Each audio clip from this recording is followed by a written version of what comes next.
Hi, Colonial Church. My name is Jess Krueger. I am the operations manager, and it's great to be with you this morning. Some of you I may have had the opportunity of meeting, and some of you I may have not.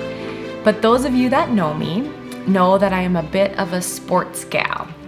This could be playing sports, watching sports, learning a new sport, getting way too into Minnesota sports. I feel like every season I have this high hope that we're going to make it to some sort of finals game. I'm still holding out as there haven't been very many in my lifetime, but I love Minnesota sports.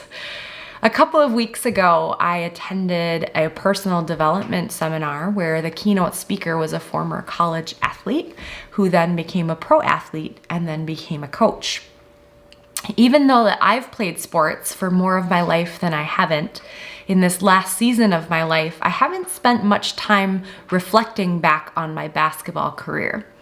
I played basketball at St. Francis High School and then also played for my 4 years at Bethel University. And after Bethel, I became a basketball coach. So basketball has been a big part of my life and a big love in my life. But these last few years, I haven't spent much time thinking about basketball as I have 2 little boys at home that keep me very busy. But hearing this individual at this training talk about his experience being a part of a basketball team, I began feeling this fire burning inside of me, remembering my experience and how much I love it. So for the last few weeks since attending this, I've been spending a little more time remembering and reflecting on my experience of being part of a basketball team. During this reflection, I went back and I found some pictures, some oldies but goodies. They might be on your screen here now. I noticed something as I was looking through some pictures that I had very few pictures of just me playing on the court. That would be shooting or defending. Part of this is because I didn't have a cell phone camera when I played basketball, so we didn't take many pictures, but I did have a lot of pictures of me and my teammates, whether that was riding on buses to games, laughing, being extremely silly, team bonding retreats. I have a lot of those. So as I thought about this, I realized that my biggest takeaway from basketball was being part of a team. I loved it. And I realized that it taught me so much about myself and my life. So over the last few weeks, I've been thinking about some of the best teams that I've been a part of. And I'd love to share with you my top 10 learnings from being a part of those teams. So number 1, these teams always had my back. This was true in practice, in games, and off the court. They are the people that I counted on. Number 2, my teams helped me hone in on my skills. It became really clear what I was good at and where I was not so strong, but these people knew what I was good at and leaned on those skills at different times in the game.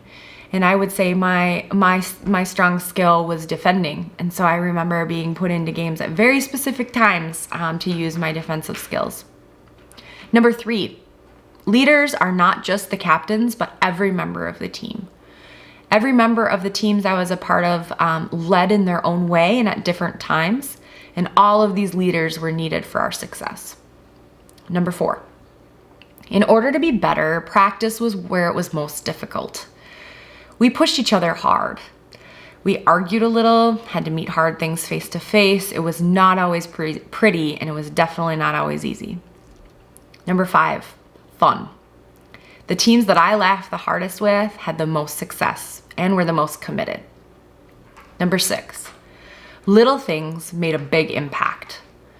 So doing a drill over and over and over again, even the smallest movement over and over and over again, these small things added up to make a bigger impact not only in my game, but for our team.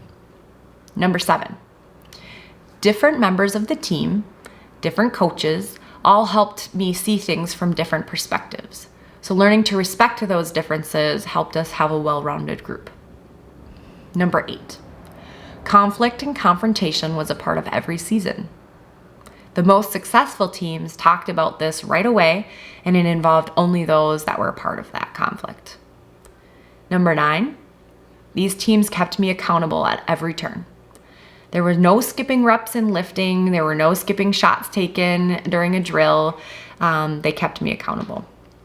And number 10, resting hard. These teams had clear schedules for practice, clear game times, but it always included a time for rest. So as I look at these 10 things, all 10 I would say are still true and still what I believe about teams today. I think of the Colonial staff team. I think of my family. I think of my friends. I think of groups at my son's preschool. I'm really thankful for the lessons that these teams had taught me. And I hope that a couple of these things either ring true for you today or is something that you'll think about in the coming days as ways to improve teams in your life. So I'd love to leave you this morning with a verse in Romans 12. For by the grace given to me, I say to every one of you, do not think of yourselves more highly than you ought, but rather think of yourself with sober judgment, in accordance with the faith God has distributed to each of you. For just as each of us has one body with many members, and these members do not all have the same function, so in Christ we, though many, form one body, and each member belongs to all the others. We have different gifts according to the grace given to each of us. If your gift is prophesying, then prophesy. If it's prophesy in accordance with your faith. If it's serving, then serve. If it's teaching, then teach. If it's to encourage, then give encouragement. If it is giving, then give generously. If it is to lead, do it diligently. If it's to show mercy, do it cheerfully. Thanks for letting me be with you this morning, and I hope that you find joy with the teams in your life, and that some of the top 10 findings that I found with the teams in my life are also true for you. So have a great week.